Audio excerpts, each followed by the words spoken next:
Zee 24 तास एक पाऊल पुढे।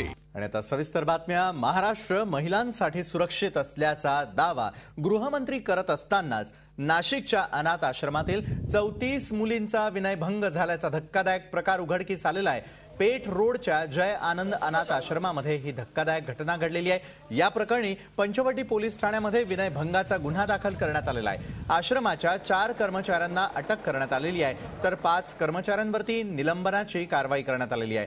अनाथ आश्रमातल्या सर्व मुलांना समाज कल्याण विभागाच्या वसतिगृहामध्ये हलवण्यात आलेलं आहे।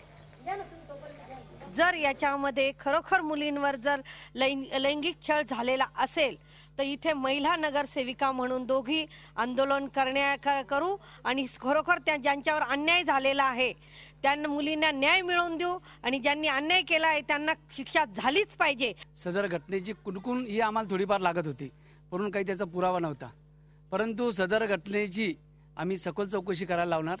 महिलांवर किंवा मुलींवर होणारा अत्याचार हा निश्चित हा चुकीचा आहे आणि ज्यांनी असं काही काम कारस्थान केलेलं आहे त्यांना निश्चित शिक्षा व्हायला पाहिजे। तर नाशिक इथल्या पेठ रोडच्या जय आनंद अनाथ आश्रमामध्ये हा धक्कादायक प्रकार उघडकीस आलेला आहे।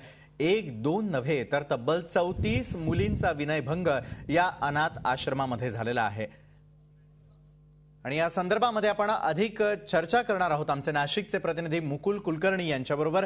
मुकुल, अतिशय धक्कादायक प्रकार। एका बाजूला आपण बघतो की गृहमंत्री दावा करतायत की महिला या महाराष्ट्रात सुरक्षित आहेत, मात्र नाशिकमध्ये 1-2 नव्हे तर तब्बल 34 मुली ज्या आहेत अनाथ आश्रमामधल्या त्यांचा विनयभंग झाल्याचा अतिशय दुःखद असा प्रकार घडलेला आहे। काय नेमकं याविषयी तुम्ही सांगा। विशाल, अत्यंत दुःखदायक तितकाच किळसवाणा हा प्रकार म्हणायला पाहिजे।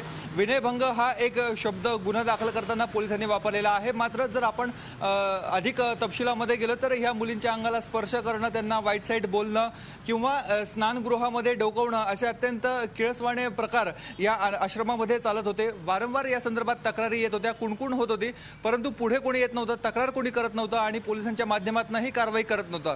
काल दुपारी आम्ही नाशिकच्या पोलिसांना या संदर्भात विचारणा केली तर पोलिसांकडून सांगण्यात आलं होतं की या संदर्भात आमच्याकडे अद्याप फक्त माहिती आहे, परंतु तपशीलवार काही नाहीये, त्यामुळे आम्ही याविषयी बोलू शकत नाही। अखेर रात्री उशिरा या सर्व प्रकरणाचा गुन्हा दाखल करण्यात आलेला आहे।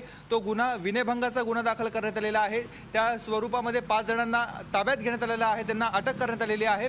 काल या सर्व 34 मुलींना जिल्हा शासकीय रुग्णालयामध्ये नेण्यात आलं होतं, तिथे त्यांची वैद्यकीय तपासणी करण्यात आलेली आहे, परंतु तो अहवाल अद्यापर्यंत प्राप्त झालेला नाहीये।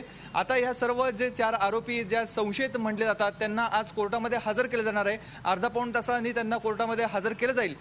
तोपर्यंत हा अहवाल प्राप्त होणं गरजेचं आहे। तो अहवाल प्राप्त झाल्याशिवाय पोलीस आपली बाजू न्यायालयामध्ये मांडू शकणार नाहीये। परंतु एक विनाअनुदानित हा सर्व आश्रम होता, त्याला देणगीदार मोठ्या प्रमाणामध्ये देणग्या देत होते, त्यांच्या माध्यमातून या सर्व आश्रमाचं कामकाज चालायचं। नाशिक महानगरपालिकेच्या वतीनं त्या ठिकाणी शाळा सुरू करण्यात आली होती, परंतु शाळेच्या वेळेनंतर तिथे जो काही एक प्रकार घडत होता तो अत्यंत निंदनीय, तितकाच किळसवाणा असं म्हटलं पाहिजे।